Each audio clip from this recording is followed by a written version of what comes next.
샬롬, 나사렛 아침 묵상 시간입니다. 오늘 본문은 창세기 27장 30절에서 38절까지입니다. 제목은 하나님이 외면하시는 통곡소리. 하나님이 외면하시는 통곡소리입니다.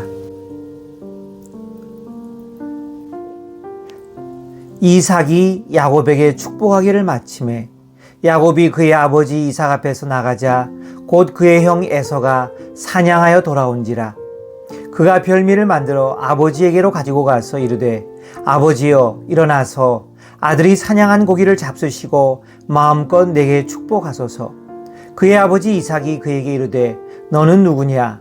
그가 대답하되 나는 아버지의 아들 곧 아버지의 맏아들 에서로소이다. 이삭이 심히 크게 떨며 이르되 그러면 사냥한 고기를 내게 가져온 자가 누구냐? 내가 오기 전에 내가 다 먹고 그를 위하여 축복하였은즉 그가 반드시 복을 받을 것이니라. 에서가 그의 아버지의 말을 듣고 소리 질러 슬피 울며 아버지에게 이르되 내 아버지여 내게 축복하소서. 내게도 그리하소서. 이삭이 이르되 내 아우가 와서 속여 내 복을 빼앗았도다. 에서가 이르되 그의 이름을 야곱이라 함이 합당하지 아니하니이까 그가 나를 속임이 이것이 두 번째이니이다. 전에는 나의 장자의 명분을 빼앗고 이제는 내 복을 빼앗았나이다. 또 이르되 아버지께서 나를 위하여 빌 복을 남기지 아니하셨나이까. 이삭이 에서에게 대답하여 이르되 내가 그를 너의 주로 세우고 그의 모든 형제를 내가 그에게 종으로 주었으며 곡식과 포도주를 그에게 주었으니 내 아들아 내가 내게 무엇을 할 수 있으랴. 에서가 아버지에게 이르되 내 아버지여 아버지가 빌 복이 이 하나뿐이리이까. 내 아버지여 내게 축복하소서. 내게도 그리하소서 하고 소리를 높여 우니. 여러분, 마음이 너무 괴롭고 슬퍼서 소리내어 크게 엉엉 울어보신 적이 있습니까? 저는 살면서 이런 경우가 몇 번 있었습니다. 남들이 보기에는 아무것도 아니었지만 내 자신에게 너무 슬프고 견디기 힘들어 소리내어 엉엉 울어본 적이 있었습니다. 한국의 전통 문화, 즉 유교의 체면 문화에서는 남자는 울고 싶어도 눈물을 자제한다고 배웠습니다. 남자에게 눈물은 나약함의 상징이기 때문입니다. 그래서 어렸을 때 우리가 울면 우리는 어르신으로부터 이런 말을 들었습니다. 남자는 울고 싶어도 참아야 해. 남자는 아무 때나 쉽게 울면 안 돼.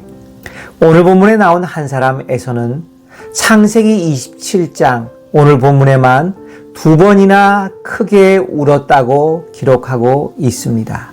창세기 27장 34절.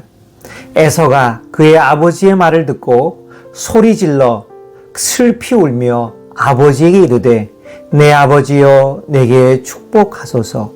38절. 에서가 아버지에게 이르되 내 아버지여 내게 축복하소서. 내게도 그리하소서 하고 소리를 높여 우니.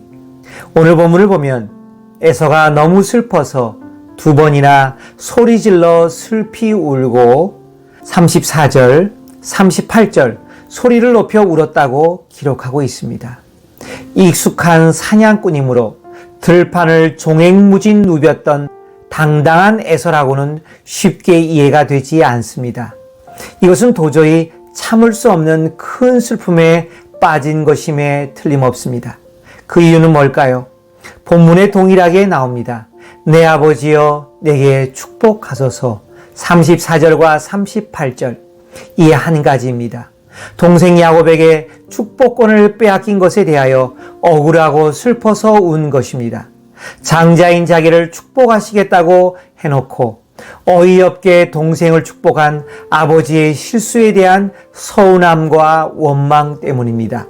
그렇지만 두 번이나 슬피 울며 아버지의 축복을 강요하듯 애원하는데도 아버지의 답변은 한결같습니다.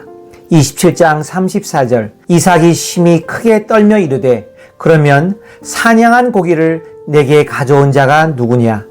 내가 오기 전에 내가 다 먹고 그를 위하여 축복하였은즉 그가 반드시 복을 받을 것이니라. 구두로 말했다 할지라도 축복은 이미 선언되었으니 절대로 돌이킬 수 없다는 아버지의 설명입니다.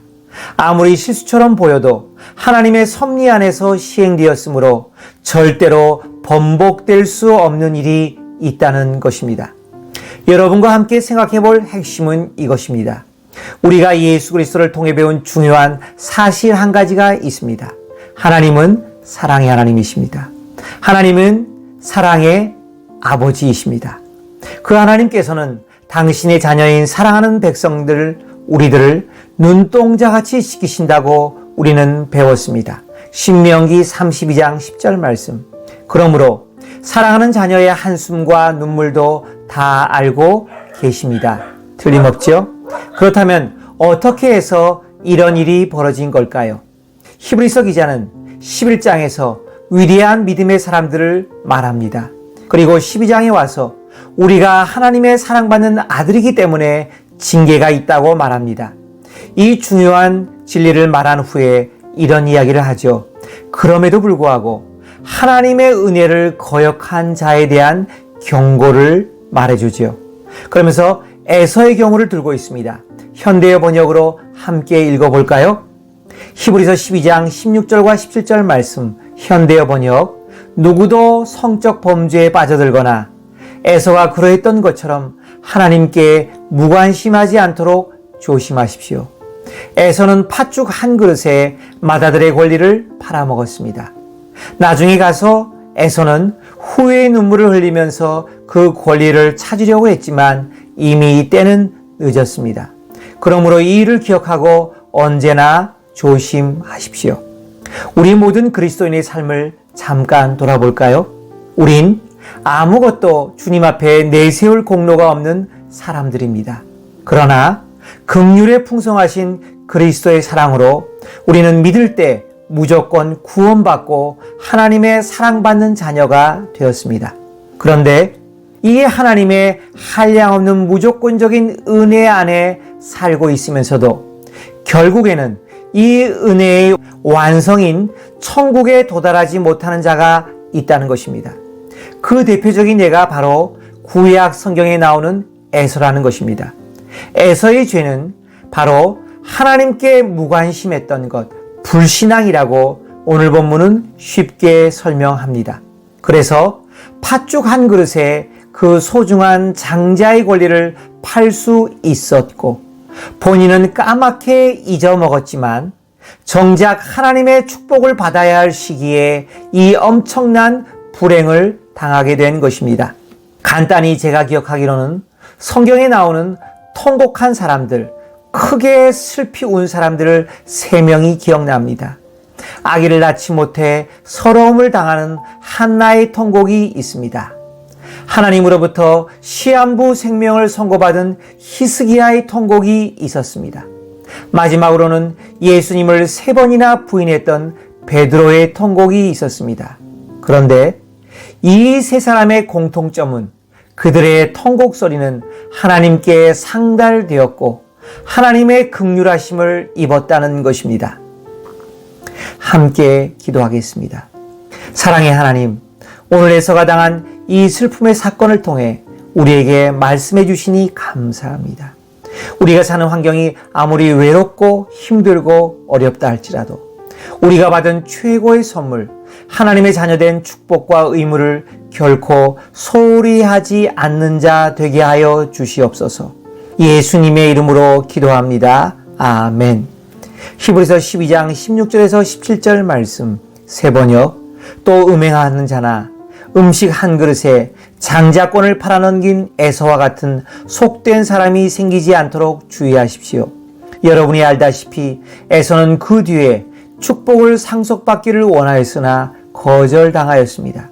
그는 눈물을 흘리면서 구하였건만 회개할 기회를 얻지 못하였습니다. 아멘.